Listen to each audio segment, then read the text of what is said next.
Please subscribe my channel.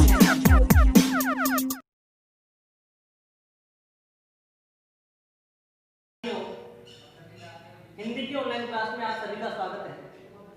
अलंकार विवेचना अपन पढ़ रहे थे और उसके अंतर्गत अपन ने अनुप्रास अलंकार पढ़ा था। अनुप्रास के पश्चात अपन ने यमक अलंकार पढ़ा था और आज अपन पढ़ेंगे अगला जो स्टेप है, अगली जो सीढ़ी है वो है उपमा अलंकार। ठीक है ना। 12वीं के सिलेबस में 8 अलंकार हैं, उनमें से 2 अलंकार यमक और अनुप्रास अपन ने पढ़ लिए हैं और तीसरे नंबर पे जो अलंकार है वो है उपमा। इसको अपन पढ़ेंगे और समझने का प्रयास करेंगे। उपमा अलंकार, सबसे पहले इसकी परिभाषा देखिए आप। जब उपमेय की उपमान से समानता बताई जाए या तुलना की जाए वहां उपमा अलंकार होता है। ठीक है ना। तो इसमें क्या होगा, उपमेय, उपमेय बोले तो जो वस्तु है, ठीक है ना, उस वस्तु को सुंदर बताने के लिए, अच्छा बताने के लिए किसी अच्छी वस्तु से उसकी समानता बताई जाएगी, है ना। उसके समान, उस अच्छी वस्तु के समान उस व्यक्ति या वस्तु को बताया जाएगा, है ना। तो समानता और तुलना की जाएगी कि उसके जैसा है ना। तो फिर वहां पे उपमा अलंकार होगा। ठीक है ना। कहने का मतलब जब उपमेय, उपमेय क्या, जो वस्तु है ना, और उसको किसी अन्य वस्तु जो कि एक विशेषता, अपनी विशेषता लिए हुए है ना, उसके समान बताया जाएगा जो वस्तु है उसको। ठीक है ना। तो जो है वो उपमेय, जिसके समान बताया जाएगा वो है उपमान। उपमेय को, उपमेय की समानता जिस वस्तु के साथ में बताई जाती है वो क्या होता है, उपमान। ठीक है ना। आगे चर्चा करेंगे अपन। तो परिभाषा हो गई, उपमेय की उपमान से समानता बताई जाए या तुलना की जाए तो वहां पे उपमा अलंकार होता है। उसके पश्चात अपन चर्चा करें तो उपमा अलंकार के 4 अंग होते हैं, भेद नहीं, 4 अंग होते हैं। तो उन 4 अंगों को अपन देखते हैं। तो उपमा अलंकार में सामान्यतः 4 बातें होती हैं। इन्हीं को उपमा अलंकार के 4 अंग या 4 अवयव तत्व कहते हैं। अवयव कह दो, तत्व कह दो, अंग कह दो, एक ही बात है। ठीक है। तो जो उपमा अलंकार के जो 4 भेद हैं, 4 अंग हैं, सॉरी भेद नहीं, अंग, तत्व। तो उपमा अलंकार में जो 4 तत्व हैं वो है उपमेय, उपमा, साधारण धर्म और वाचक शब्द। ये क्या होते हैं समझने का प्रयास करेंगे। सबसे पहले उपमेय, वह वस्तु जो है,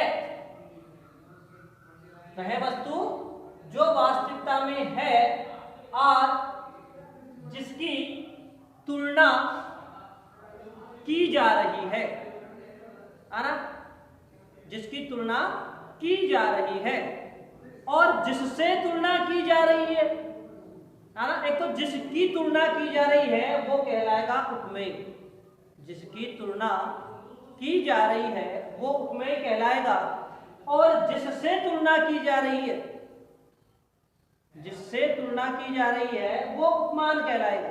ठीक है ना। तीसरी बात, साधारण धर्म। साधारण धर्म तीसरा तत्व होता है उपमा अलंकार का। ठीक है ना। जो समानताएं उपमेय और उपमान दोनों में है वह साधारण धर्म कहलाती है। ठीक है ना। जो समानता है ना, वो समानता ही क्या कहलाएगी, साधारण धर्म कहलाएगी। और जो समानता बताने वाले शब्द हैं वे समानता बताने वाले शब्द वाचक शब्द कहलाएंगे। ठीक है। विद्यार्थियों, उदाहरण की अपन चर्चा करते हैं और उदाहरण के अनुसार अपन समझते हैं। श्याम चंद्रमा के समान सुंदर है। श्याम किसके समान सुंदर है, चंद्रमा के समान सुंदर है।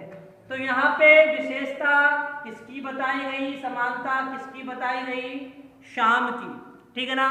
तो श्याम यहाँ पे उपमेय हो जाएगा और किसके समान बताया गया श्याम को, चंद्रमा के समान बताया गया।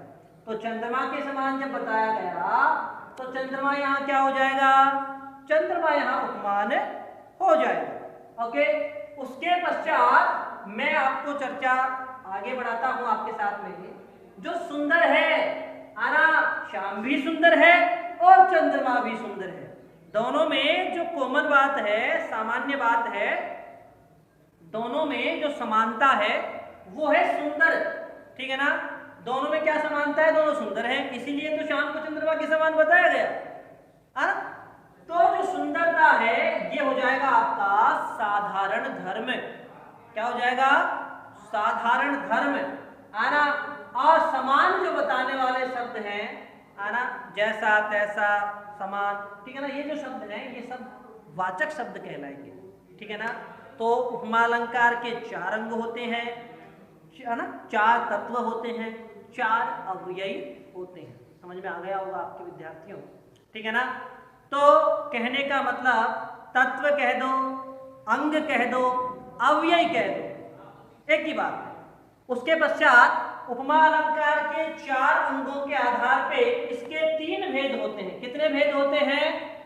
उपमा अलंकार के 3 भेद होते हैं आना। और काई के आधार पे होते हैं? उपमा अलंकार के अंगों के आधार पर। अंगों के आधार पर कितने भेद होते हैं? 3 भेद होते हैं। कैसे होते हैं समझने का प्रयास करेंगे। पहला जो है वो है पूर्णोपमा अलंकार, जहां पर उपमा अलंकार के 4 अंग मौजूद हो, ठीक है ना। शब्द अपनी परिभाषा स्वयं दे रहा है, और शब्द अपनी परिभाषा क्या दे रहा है? पूर्ण प्लस उपमा। जहां पे उपमा अलंकार के 4 अंग अर्थात पूर्ण रूप से 4 अंग मौजूद होंगे, वहां पे उपमा अलंकार का पूर्णोपमा भेद होगा, ठीक है ना। तो जहां 4 अंग होंगे वहां भेद कौन सा? पूर्णोपमा, ठीक है ना। जैसे कि श्याम चंद्रमा के समान सुंदर है, 4 अंग यहाँ मौजूद है, इसलिए यहाँ पर जो है पूर्णोपमा भेद हो जाएगा। उपमा अलंकार का पूर्णोपमा भेद हो जाएगा। आगे चर्चा करते हैं अपन विद्यार्थियों। अगला जो भेद है वो है लुप्तोपमा। तो यहाँ पर शब्द ही अपनी परिभाषा दे रहा है, और शब्द अपनी परिभाषा क्या दे रहा है?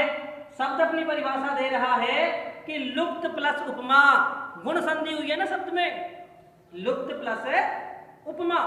तो यहाँ पे शब्द अपनी परिभाषा दे रहा है कि जहां पर उपमा अलंकार के 4 अंगों या तत्वों में से 1 या 2 जो अंग हैं वो नहीं हो, अर्थात लुप्त हो, तो वहां पे उपमा अलंकार का कौन सा भेद हो जाएगा?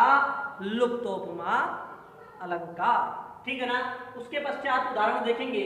श्याम चंद्रमा के समान है, किसके समान है? चंद्रमा के समान है। लेकिन यहाँ पे मैं आपको बता दूं विद्यार्थियों, एक जो अंग है उसका लोप हो चुका है, साधारण धर्म आना।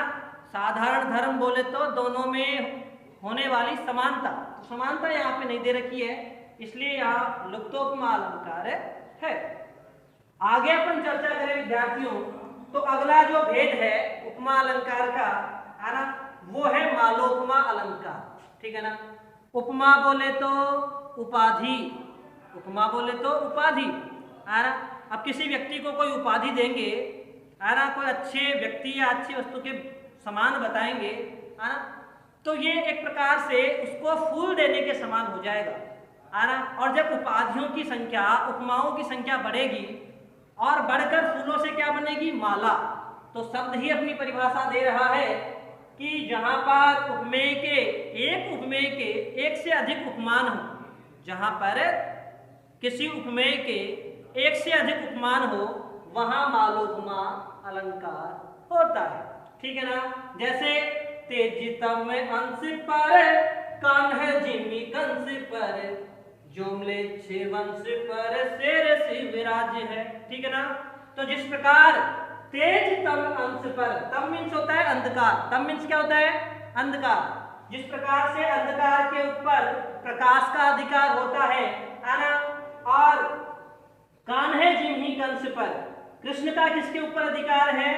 आधिपत्य है कंस के वंश के ऊपर, ठीक है ना।